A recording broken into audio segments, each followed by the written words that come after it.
다케시마는 일본 땅입니다. 만약 한국이 그렇게 당당하다면 국제사법재판소에 참여하면 될 텐데요. 그렇게 하지 않는 데는 뭔가 챙기는 게 있나 보죠? 한국도 자신이 없으니까 계속 일본을 피해 다니는 거잖아요. 여기 미국의 MIT의 한 강의실에서 일본인 교수가 소리 높여 독도를 일본 땅이라고 외치고 있었습니다. 거기에 논리적으로 따박따박 받아치는 한 한국인 남학생이 있는데요. 도대체 무슨 일이 일어난 건지 전해드리겠습니다. 안녕하세요. 저는 제시카입니다. MIT에서 벌어진 일을 이야기하려고 해요. 아직도 그날이 생생합니다. 강의실 안 공기가 얼어붙었죠. 일본인 교수 나카무라가 목소리를 높였어요. 독도는 일본 땅이라고요. 학생 70명이 숨죽였습니다. 저는 뒷좌석에서 그 광경을 지켜봤어요. 제 전공은 컴퓨터공학입니다. MIT에 온 지 2년째였죠. 부모님은 실리콘밸리에서 일하세요. 아버지는 구글 엔지니어고 어머니는 애플 디자이너예요. 두 분 다 스탠퍼드 출신이었습니다. 저는 그보다 더 좋은 곳에 가고 싶었어요. 어렸을 때부터 책만 봤습니다. 친구 만날 시간도 아꼈죠. 유일한 취미가 소설 읽기였어요. 특히 일본 문학을 좋아했습니다. 무라카미 하루키의 노르웨이의 숲을 읽고 충격받았죠. 그 건조한 문체가 마음에 들었어요. 일본 작가들의 섬세함에 빠졌습니다. MIT 합격 소식을 들었을 때 기뻤어요. 드디어 마음껏 일본 소설을 읽을 수 있었으니까요. 캠퍼스 게시판에서 일본 문화교류회 모집 공고를 봤습니다. 망설이지 않고 신청했죠. 첫 모임에 갔어요. 일본인 학생들이 대부분이었습니다. 자기소개 시간에 하루키 이야기를 했죠.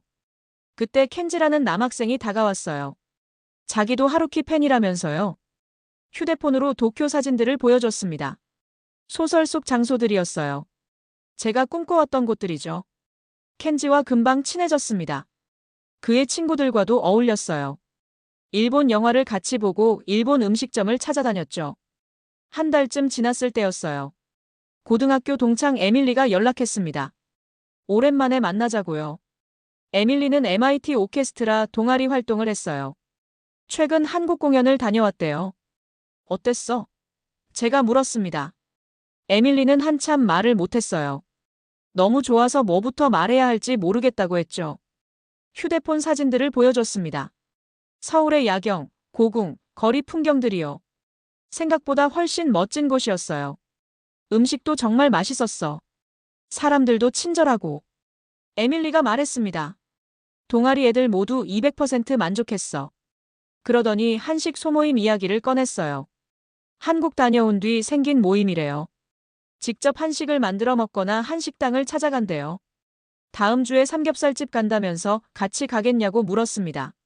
저는 한국에 대해 잘 몰랐어요. BTS 정도만 알았죠. 김치도 먹어본 적 있었고요. 그런데 에밀리가 보여준 사진들이 궁금했습니다. 수락했어요. 다음 날 켄지를 만났습니다. 어제 누구 만났냐고 물었죠. 에밀리 이야기를 했어요. 다음 주 삼겹살 먹으러 간다고요. 켄지 표정이 굳었습니다. 에밀리가 세뇌당한 것 같은데. 그러더니 한국은 위험한 나라래요. 사람들이 겉과 속이 다르대요. 서울만 번지르하고 다른 도시들은 낙후됐다고 했습니다. 저는 이상했어요. 켄지가 거짓말할 리 없다고 생각했죠. 약속한 날이 왔습니다. 한식 소모임에 참석했어요. 놀란 점이 있었습니다. 일본 문화교류회와 완전히 달랐죠. 여기는 외국인 학생들 뿐이었어요. 한국인은 소수였습니다. 아직 홍보 안 해서 그래. 지금도 인원이 너무 많아서 고민이야. 에밀리가 말했어요. 모두 한국 음식에 진심이었습니다. 저도 놀랐죠. 뭐가 그렇게 맛있길래 다들 이렇게 열정적인지 궁금했어요. 다운타운 한식당에 도착했습니다. 모임에서 단체 예약을 해뒀대요. 2층을 통째로 쓸 수 있었죠. 저는 한국 음식이 낯설었어요. 친구들 행동을 유심히 봤습니다. 그런데 신기한 광경이 펼쳐졌어요. 고기를 가위로 자르는 거예요. 불판 위에서 지글거리는 삼겹살을 척척 잘라냈습니다. 저는 처음 보는 방식이었죠. 나도 처음엔 신기했어. 근데 이게 훨씬 편해. 너도 해봐. 에밀리가 말했습니다. 가위를 받아들었어요. 직접 해보니 칼보다 훨씬 편했습니다. 한국 사람들은 어떻게 이런 방법을 생각해냈을까요? 영리하다고 느껴졌어요. 친구들은 저마다 다르게 먹었습니다. 상추에 싸먹는 친구도 있었죠. 쌈장에 찍어 먹는 친구도 있었어요. 참기름장을 쓰는 친구, 김치와 함께 먹는 친구들도 보였습니다. 삼겹살 하나로 이렇게 다양한 조합이 가능하다니요. 저도 따라해봤어요. 김치를 먹어봤습니다. 살짝 매콤하고 아삭했죠. 삼겹살과 궁합이 좋았어요. 상추에 김치와 고기를 넣고 먹으니 더 맛있었습니다. 매주 오고 싶을 정도였죠. 다음 주엔 뭐 먹어? 제가 물었습니다. 라면 파티해. 라면 먹고 나서 오징어 게임 시즌 1 몰아보기도 하고. 에밀리가 답했어요. 저는 의아했습니다. 드라마를 복습까지 해? 에밀리가 황당한 표정을 지었어요. 한국 드라마는 곳곳에 힌트랑 은유가 숨어 있거든. 해석에 따라 이야기가 더 재밌어져. 휴대폰으로 유튜브를 보여줬습니다. 오징어 게임 해석 영상들이 가득했죠. 유튜버들마다 드라마 속 숨은 의미를 찾아냈어요. 흥미로워 보였습니다. 밤새는 행사라서 내 집에서 해. 다들 잠옷 입고 와. 에밀리가 덧붙였어요. 한국 드라마라는 새로운 문화가 멋져 보였습니다. 정식 회원으로 들고 싶었죠. 다음 주에도 오겠다고 말했어요. 라면 파티 전날이었습니다. SNS 공지방이 난리가 났어요. 메시지가 300개 넘게 올라왔습니다. 모두 열광했죠. 저는 이해할 수 없었어요. 왜 이렇게 흥분해? 제가 물었습니다. 카르보나라 불닭을 구했대. 진짜 구하기 어려운 건데. 에밀리가 말했어요. 한국 라면 회사 제품이래요. 마트에 나오자마자 완판된대요. 모임 친구 중 한 명이 어떻게 구해왔다고 했습니다. 에밀리도 흥분한 듯 보였죠. 저는 인터넷을 찾아봤습니다. 사람들이 오픈런을 했어요. 마트 문 열자마자 뛰어가는 영상들이 있었죠. 몇 시간씩 줄 서서 기다리는 사람들도 봤어요. 유튜버들은 카르보나라 불닭을 구했다고 호들갑을 떨었습니다. 괜히 저도 궁금해졌어요. 드디어 라면 파티 당일이었습니다. 모두 약속 시간보다 일찍 왔어요. 카르보나라 불닭 이야기로 떠들썩했죠. 제품을 구한 친구는 영웅 대접을 받았습니다. 라면을 끓였어요. 한 입 먹는데 깜짝 놀랐습니다. 생각보다 너무 매웠어요. 앞에 있던 우유를 들이켰죠.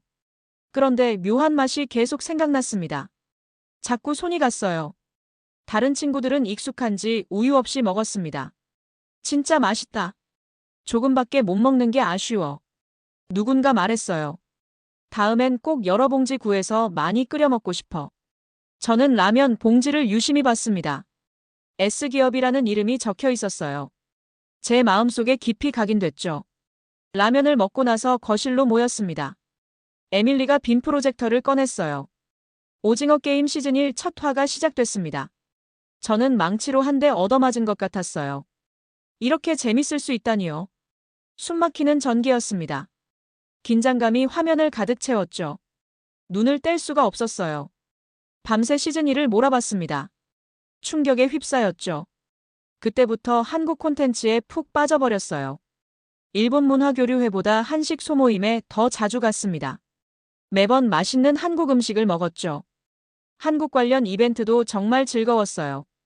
어느 날 켄지와 길에서 마주쳤습니다. 요새 왜 자주 안 나와? 켄지가 물었어요. 라면 파티 이야기를 신나게 했습니다. 같이 가보겠냐고 제안했죠.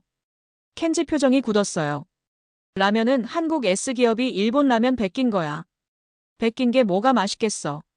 일본 라멘을 사주겠다고 했습니다. 진짜 원조가 어떤지 먹어보라면서요. 당장 가자고 했죠. 켄지는 늘 다정한 말투였어요. 그런데 그때는 달랐습니다. 정말 무섭게 말했죠. 소름이 돋을 정도였어요. 일본 라면집에 갔습니다. 라면을 먹어봤어요. 제 입에는 살짝 기름진 느낌이었습니다. 카르보나라 불닭이 훨씬 맛있었죠. 일본 영화도 같이 봤어요. 좀 잔잔하고 시시했습니다. 한국 시리즈물이 더 박진감 넘쳤죠. 솔직한 평을 했습니다. 켄지는 아무 말이 없었어요. 그 뒤로 저를 피해 다녔습니다. 인사를 해도 받아주지 않았죠. 픽하고 돌아섰어요. 신경 쓰였지만 어쩔 수 없었습니다. 해명할 기회도 주지 않았으니까요. 영화 파묘가 개봉했습니다. 미국에서 한참 흥행하던 때였어요. 한식 소모임 친구들과 함께 보러 갔죠. 극장은 만석이었습니다. 영화를 보는 내내 소름이 돋았어요. 공포스러워서만은 아니었습니다. 제가 알던 내용과 완전히 달랐거든요. 일본 소설들을 떠올렸습니다. 일본 문화교류회에서 본 영화들도요. 그 속에서 일본은 한국의 근대화를 도왔다고 나왔어요. 선한 일본인들이 한국을 도왔다고요. 일부 한국인들이 오해해서 테러를 했지만 대부분은 고마워했다고 했죠. 그런데 파묘는 달랐습니다. 일제강점기의 진짜 모습을 보여줬어요. 영화가 끝나고 집에서 자료를 찾아봤습니다. 역사책도 읽었죠. 일본은 정말 잔인했어요. 한국을 통치하려고 온갖 방법을 썼습니다. 희생된 한국 사람들이 엄청 많았죠. 저는 충격받았어요. 제가 알던 일본의 좋은 이미지들이 산산조각 났습니다. 배신감이 들었어요. 켄지를 떠올렸죠. 켄지도 저를 속인 게 아닐까요? 하루키를 핑계로 접근했습니다. 일본에 유리하게 만든 영상들을 보여줬죠. 저를 일본 편으로 만들려고 한 거예요. 분명히요. 더 이상 켄지나 일본 문화교류회는 가지 않겠다고 다짐했습니다. 제대로 알지 못하는 역사가 얼마나 위험한지 깨달았어요. 그래도 한 가지 문제가 있었습니다. 켄지와 함께 수강 신청한 과목이 있었거든요. 동아시아 역사 수업이었죠. 이미 신청해둔 터라 어쩔 수 없었습니다. 강의실에 도착했어요. 그런데 뜻밖의 인물을 만났습니다. 준호였어요. 한식 소모임 친구였죠. 라면 파티 때 제가 매워하니까 계속 우유랑 물을 챙겨줬던 친구예요. 제시카. 준호가 반갑게 인사했습니다. 저도 정말 좋았어요. 같이 들을 사람이 있으니까요. 동아시아 역사 수업이라 그런지 아시아 학생들이 반 정도였습니다. MIT 수업 중에 이렇게 아시아 학생 비율이 높은 건 처음이었어요. 교수님도 일본인이었죠. 나카무라 교수님이요. 제대로 된 동아시아 역사를 배우겠구나 생각했습니다. 뒷문으로 켄지가 들어왔어요. 저를 무시할 줄 알았는데 아니었습니다. 제 옆에 앉은 준호를 뚫어져라 쳐다봤죠. 그러고는 자리에 앉았어요. 찜찜했지만 금세 잊었습니다. 수업이나 열심히 듣자고 생각했죠. 수업이 한창 진행됐습니다. 나카무라 교수님이 말했어요. 질문 없으면 넘어가겠습니다. 준호가 번쩍 손을 들었습니다. 저는 화면을 떨어져라 쳐다봤어요. 교수님, 왜 한반도 지도에 독도가 없나요? 준호가 물었습니다. 나카무라 교수님이 미간을 찌푸렸어요. 지금 하는 수업과 독도는 연관이 없는데 갑자기 왜 그런 질문을 하죠? 준호는 침착했습니다. 수업 내내 교수님이 보여주신 지도를 봤는데요. 그 어디에도 독도가 그려져 있지 않았어요. 그게 무슨 문제인가? 교수님이 황당해했어요. 저도 의아했습니다. 독도라는 곳을 잘 몰랐거든요. 준호는 차분히 말했습니다. 독도는 엄연한 한국 땅이에요. 지도에 표기해야 하는데요.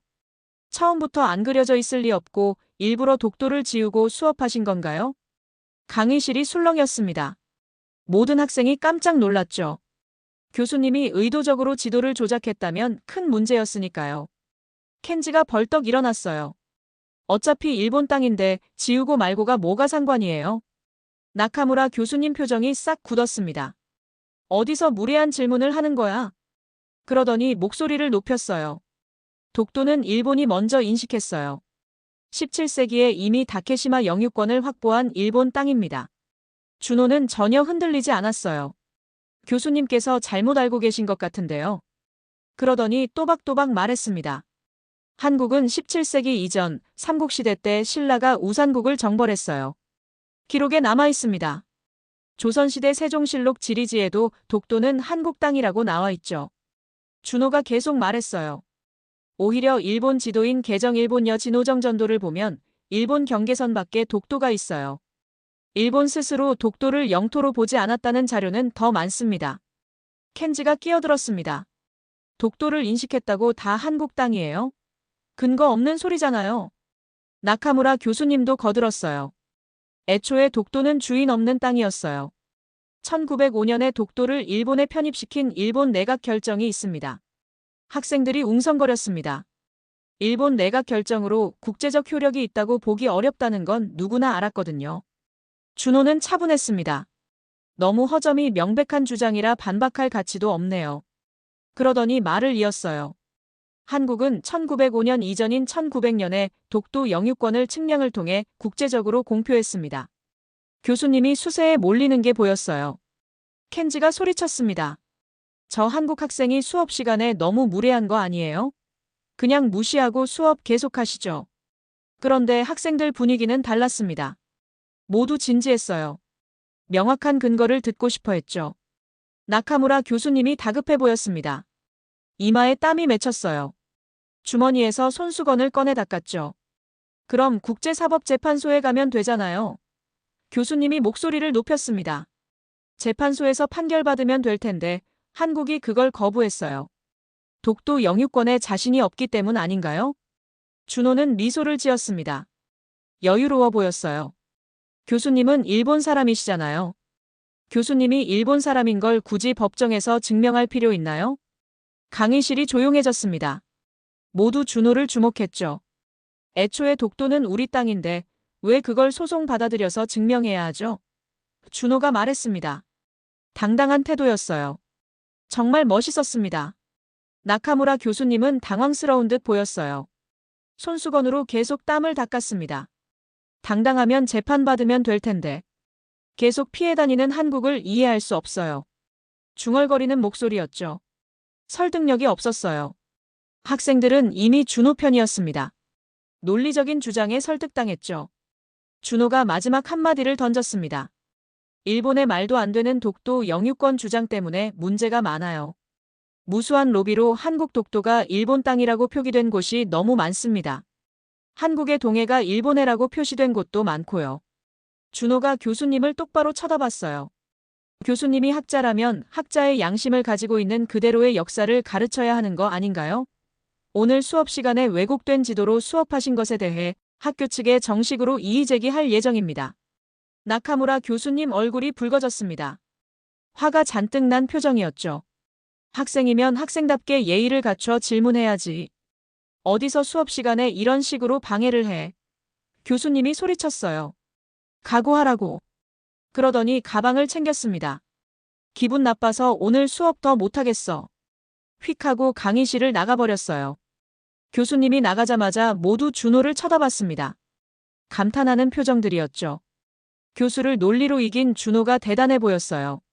저도 놀라웠습니다. 준호에게 다가갔어요. 어떻게 그렇게 잘 알고 있어? 역사 전공이야? 제가 물었습니다. 준호가 웃었어요. 아니, 난 컴퓨터공학 전공이야. 역사랑 완전 거리 멀지. 그럼 어떡해? 우리나라 역사는 스스로 알아야 한다고 생각해. 준호가 진지하게 말했습니다. 해외에서 공부하는 만큼 나 자신이 한 명의 외교관이라고 생각하거든. 내 행동 하나 말 하나가 한국 이미지에 영향을 끼치잖아.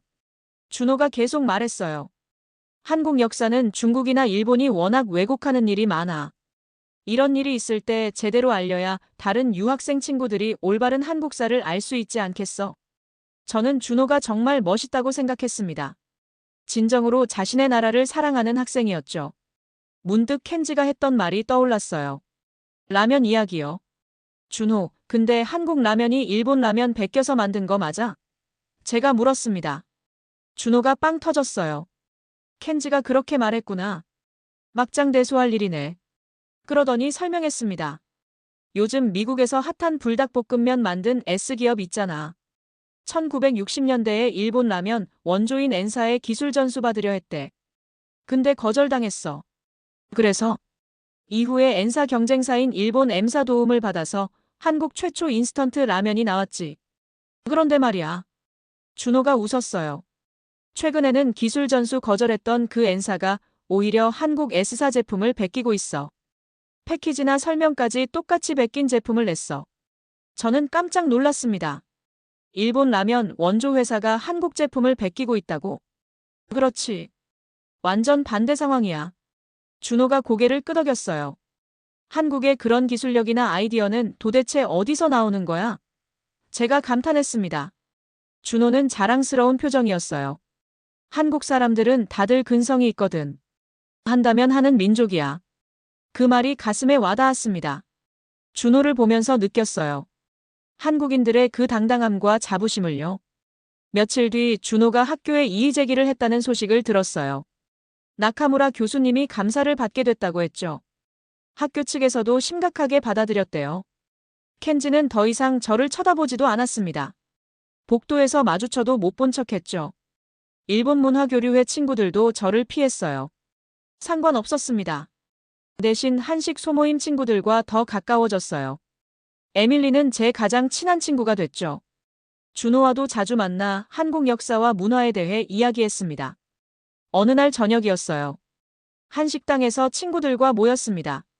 이번엔 한국식 치킨이었죠. 양념치킨과 간장치킨을 시켰어요. 제시카, 넌 졸업하고 뭐 할 거야? 에밀리가 물었습니다. 저는 잠시 생각했어요. 예전에 저라면 구글이나 애플이라고 답했겠죠. 부모님처럼 실리콘밸리 대기업에 가는 게 당연하다고 믿었으니까요. 한국 S기업에 지원해볼까 해. 제가 말했습니다. 친구들이 깜짝 놀랐어요. 진짜? 불닭볶음면 회사? 에밀리가 눈을 반짝였습니다. 이런 혁신적인 제품을 만드는 곳에서 일하고 싶어. 새로운 맛을 개발하는 거 정말 멋지지 않아? 준호가 웃으며 말했어요. 제시카가 만든 불닭볶음면 나도 꼭 먹어보고 싶은데.